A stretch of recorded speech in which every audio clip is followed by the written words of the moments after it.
പുളി പുതിർത്ത് പിഴിഞ്ഞെടുത്ത് വയ്ക്കുക. ഇതിനാവശ്യമായിട്ടുള്ള സാധനങ്ങൾ ഇഞ്ചി, പച്ചമുളക്, കറിവേപ്പില, ശർക്കര ഇത്രയും സാധനങ്ങൾ എടുത്ത് വയ്ക്കുക. ചട്ടി വെച്ചിട്ട് അതിലേക്ക് വെളിച്ചെണ്ണ ഒഴിക്കുക.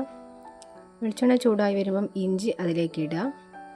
ഇഞ്ചി നുറുക്കി വെച്ചതിട്ട് അതൊരു പകുതി മൂപ്പാവുന്നത് വരെ നമ്മൾ നന്നായിട്ട് ഇളക്കിക്കൊണ്ടിരിക്കണം.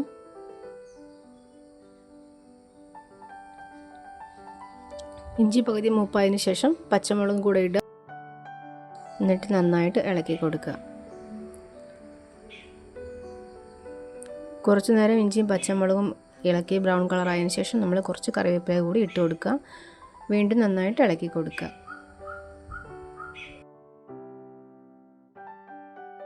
നന്നായി ബ്രൗൺ കളറായതിനു ശേഷം പുളി പിഴിഞ്ഞ് വെച്ച് ഒഴിച്ചു കൊടുക്കുക.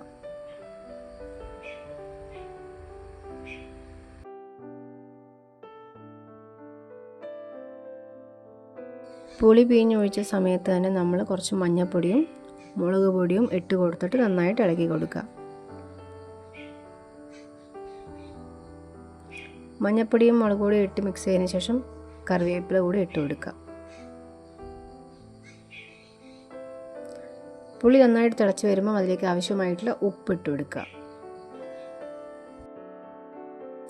പുളി വെന്തതിന് ശേഷം മാത്രം ശർക്കര ഉരുക്കിയത് അരിച്ചൊഴിച്ചു കൊടുക്കുക.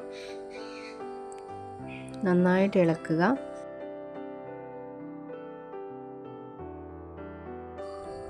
വേണമെങ്കിൽ മാത്രം അല്പം കുരുമുളക് പൊടി കൂടി ചേർത്ത് കൊടുക്കാവുന്നതാണ്.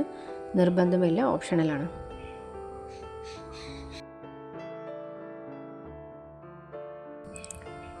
നന്നായി ഇളക്കി കൊടുത്തതിന് ശേഷം ഇത് വറ്റി വരുന്നത് വരെ നമ്മൾ വെയിറ്റ് ചെയ്യണം. കുറുകി തുടങ്ങുമ്പോൾ നമ്മൾ അല്പം കായപ്പൊടി ഇട്ട് കൊടുക്കുക.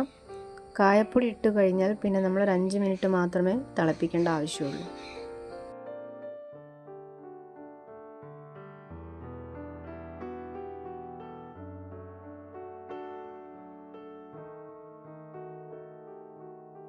നന്നായിട്ട് കുറുകി വറ്റി കഴിഞ്ഞതിന് ശേഷം ഇനി വറുത്തിടുകയാണ് വേണ്ടത്. വറുത്തിടാനായിട്ട് ഒരു കയ്യിൽ വെച്ചിട്ട് അതിലേക്ക് വെളിച്ചെണ്ണ ഒഴിക്കുക.